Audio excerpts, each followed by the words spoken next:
On Friday, February 24th, 2017, it hit 73 degrees in Nashua, New Hampshire.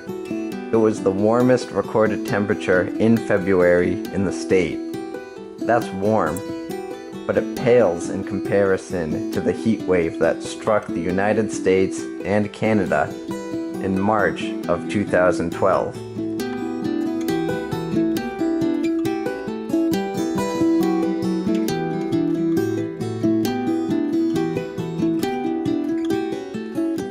I've always been interested in the weather, and whenever something extreme happens, like the 2012 heat wave, I want to find out exactly what caused it. An AccuWeather article published on June 4th, 2012, points to several factors lining up. The biggest factor was Arctic oscillation trapping Arctic air far north. With Arctic air trapped north and warm air surging from the south, it created unbelievably warm temperatures, mainly in the Midwest as well as into the Northeast. Records were broken in many different ways. Here are some of the most interesting. Chicago saw 80-plus degrees every day between March 14th and 18th, breaking a record every day. Chicago saw 8 days with temperatures above 80 degrees. For context, Chicago sees an average of one 80-degree day in April. In the history of weather observation, only once has April created as many 80-degree days as March 2012 did for Chicago. Wausau, Wisconsin had a morning low temperature of 60 degrees on March 21st. Which was higher than the previous record high for the day. Madison, Wisconsin saw a temperature of 84 degrees, which was 43 degrees above average. International Falls, Minnesota saw a 93-degree temperature swing over the course of 9 days. March 9th saw a temperature of negative 14. By March 18th, the temperature was 79. Pellston, Michigan set a record high of 85 degrees, beating the old record by a staggering 32 degrees. Detroit, Michigan's record high for March was set on March 22, 2012, with a temperature of 86 degrees. That beat the old record of 84, set on March 21, 2012.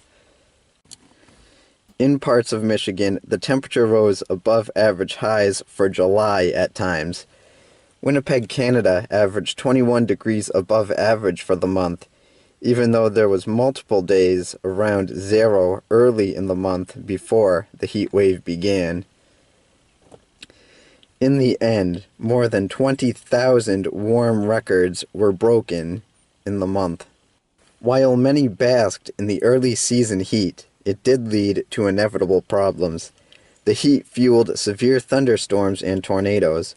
There were 154 tornadoes in the month, the most occurring in a March 3rd to the 4th outbreak that killed 40 people in the Ohio Valley and the South. 154 was the fourth highest tornado total for March. A tornado on March 12th touched down in Midland County, Michigan. This was the first tornado to touch down north of I-96 before March 20th, since records began in 1950. Trees began to bud and flowers began to emerge. An inevitable cold snap in April caused major damage to these plants, especially northern fruit trees. The extreme heat that began in March played a major role in the beginning stages of the record-breaking 2012 to 2013 North American drought. This heat wave was unprecedented, and the heat roared back in June of 2012. That summer saw 82 heat-related deaths in the United States and Canada. Denver saw a record-tying high of 105 degrees on June 25th. Also on that day, 2 separate recordings in Kansas saw 113 degrees. There were many more, but that's a story for another time. February of 2017 saw many very warm temperatures. I mentioned the 73-degree day in Nashua, New Hampshire. Some southern trees and flowers began to bloom.